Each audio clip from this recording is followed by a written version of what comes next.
Olá, hoje eu quero falar sobre o Salmo 23.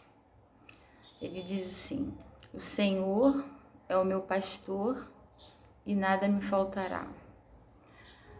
O pastor, na época antiga, no meio judaico, entre os hebreus, era aquele que cuidava das ovelhas, né? A ovelha é um animal que é frágil, ele não sabe se defender, né? E o pastor ele tem que ter muito cuidado para cuidar detalhadamente de cada uma. Não é assim, ele não cuida de todas ao mesmo tempo, ele não olha as ovelhas como um grupo. Ele tem que cuidar uma por uma. Ele tem que tirar os bichinhos, porque as ovelhas têm essa capacidade, né? Infelizmente, elas atraem alguns bichinhos que grudam, às vezes nas narinas, nos olhos, na boca. Então o pastor tem que ir lá retirar isso. Ele tem que cuidar para que ela não se perca do grupo, porque se ela se perder, ela pode morrer, pode ficar sem água, sem pasto.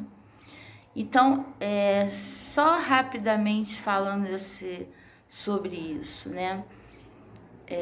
A Bíblia diz que Jesus é o nosso pastor e nós somos a ovelha dele. Então, quando a gente fala assim de ovelha, né? Muita gente até já ouvi, né? Uma apresentadora de televisão muito conhecida, não quero falar o nome, colocando a ovelha, né, falando do evangelho, né, e dizendo que nós evangélicos, né, seríamos ovelhas, porque as ovelhas são mansas e são submissas ao pastor, né?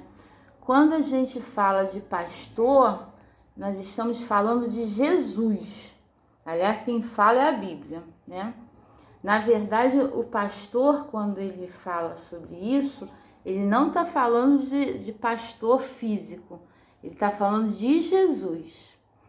E tem uma passagem na Bíblia que diz assim, não é nesse salmo não, em outro lugar, ele diz assim: se uma se perder, umazinha só, ele larga as 99 e vai buscá-la.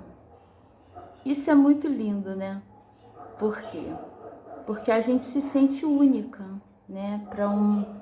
Para um Deus tão grande, né?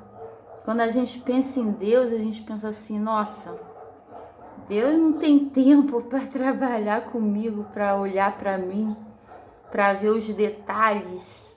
Não, ele tem sim. Ele vai lá, larga as 99 que estão bem, né? E vai buscar aquela que se perdeu. Por quê? Porque a que se perdeu pode morrer, pode ficar doente e depois não tem mais como voltar, né? Então é importante esse detalhe. O segundo é que assim, ele luta para que essa ovelha, primeiro ele defende essa ovelha, porque há muitos predadores, como ursos, né? Por exemplo, Davi, que antes dele ser rei, ele era um pastor de ovelha. Ficava lá no pasto do pai dele, onde ele cuidava das pequenas ovelhas do seu pai. E ele venceu um leão e um urso que estava tentando atacar as ovelhas. Olha só que interessante, né? Além de pastor, Jesus também é um protetor. Ele nos protege dos ursos, né? Dos leões, né? Que simbolicamente são coisas grandes que vêm sobre a nossa vida, né? E que nós não temos capacidade de nos proteger. Ele também tem essa capacidade, né? E uma coisa tão interessante também é o cuidado detalhado que ele tem de ir, se ele tiver 100 ovelhas, ele vai uma por uma retirar aqueles bichinhos que ficam grudados, grudam mesmo, né? Isso aí se você estudar, você vai ver isso. Se você estudar sobre, né, a criação de ovelhas, você vai ver que a ovelha tem essa tendência, né, de atrair alguns tipos de bichos que grudam. Aí ela pode ficar sem respirar, sem conseguir comer, e isso pode inflamar e matá-la. Então ele vai lá, limpa tudo e cuida daquela ovelha. E na época certa, ele vai lá e raspa, né? Ele tosa, né? A gente chama de tosar, né? Tira o pelo da ovelha, deixa ela limpinha, porque também aqueles pelos grudam. Esses bichos também grudam no pelo. Então, ele tem uma capacidade extraordinária e sobrenatural de cuidar da gente nos menores detalhes. Ele não nos trata como massa, ele nos trata como indivíduos, como sujeitos, na verdade, como sujeitos que somos, na nossa individualidade, na nossa subjetividade, nos menores detalhes da nossa vida. Ele tem essa capacidade. E eu acho isso lindo. Por isso eu resolvi falar do Salmo 23, 1. O Senhor é meu pastor e nada me faltará, né? Quando ele fala nada, não é que ele fala no sentido assim: Deus sabe o que você necessita. Ele sabe mais do que você necessita. E muitas vezes a gente quer muita coisa, mas primeiro ele nos dá o que a gente está necessitando. Na psicologia existe uma coisa chamada pirâmide de Maslow, que lá na base existem as necessidades fundamentais. E ele cuida das menores coisas, que são essas necessidades fundamentais. Quando essas necessidades estão satisfeitas, aí ele passa para a segunda fase da pirâmide, né?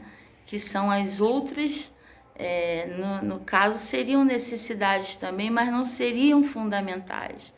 São os nossos desejos, nossas necessidades de relacionamento, na nossa relação afetiva, nossa relação social, nossa relação profissional, a nossa relação financeira. Aliás, a necessidade básica na base da pirâmide é a necessidade financeira, né? Não tem como uma pessoa viver sem dinheiro, né?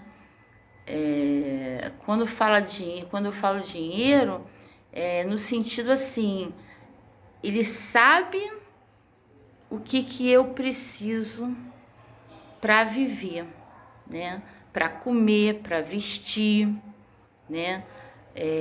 Para se sentir satisfeita, né? Inicialmente. Na medida que a gente vai amadurecendo, crescendo nessa fé, ele vai passando para a segunda etapa. Mas em todas as etapas, esse pastor, que é Jesus, ele vai satisfazendo. Mas depende muito da nossa maturidade. Não só a maturidade emocional, como deixa eu só assim aproveitar isso aí. A primeira coisa que é importante, depois das necessidades fundamentais, né, as necessidades primárias, né, que é dormir, comer, assim, ter dinheiro, né, para fazer as coisas básicas, se vestir e até fazer sexo, né, que é uma necessidade biológica, qualquer necessidade básica. A primeira coisa é importante para Jesus, né? Agora, acredito assim que paralelamente é muito importante você ter uma saúde mental, porque sem saúde mental você não consegue trabalhar para ter dinheiro, você não consegue acordar, passar o dia, fazer comida, ir na rua, fazer compras, enfim. Sem uma mente, né, sã, uma mente, vamos dizer assim, sem uma inteligência emocional, em nenhuma das fases da pirâmide você vai conseguir se suceder bem. Então pense sobre isso. O Senhor é o nosso pastor e nada nos faltará. Mas Deus também está preocupado principalmente com a sua saúde mental. Por quê? A nossa mente, ela domina todo o nosso corpo. Isso já é provado cientificamente pela neurociência. Aliás, isso está todo mundo falando. Mesmo quem não estuda isso, se você pega muitos vídeos aí que já estão falando isso. A mente, ela é determinante, né? Ela dá comandos para todo o corpo, né? Lembrando, às vezes você pode estar entubado no CTI, todos os teus órgãos podem estar funcionando, mas se teu cérebro parar, você está morto, né? Então, olha a importância do nosso cérebro, tá bom? Então, queria deixar isso aí para você pensar. Cuide da sua saúde mental. Mães, paralelamente, principalmente antes mesmo de tudo isso, creia que Jesus é o nosso pastor e Ele cuida de você particularmente nos menores detalhes. Eu já tive muitas experiências disso, sabe? Coisas tão pequenas assim que você nem imagina. Coisas que você acha assim, nossa, por que Deus faria isso comigo? Porque Ele é o meu pastor. Porque Ele cuida de mim nos menores detalhezinhos. Coisas que ninguém imaginaria que aquilo ali aconteceria, né? Mas Deus faz por nós, tá? Acredita nisso. Pode acreditar que isso é verdade. Eu tô falando de experiência, ok? Um beijo no coração.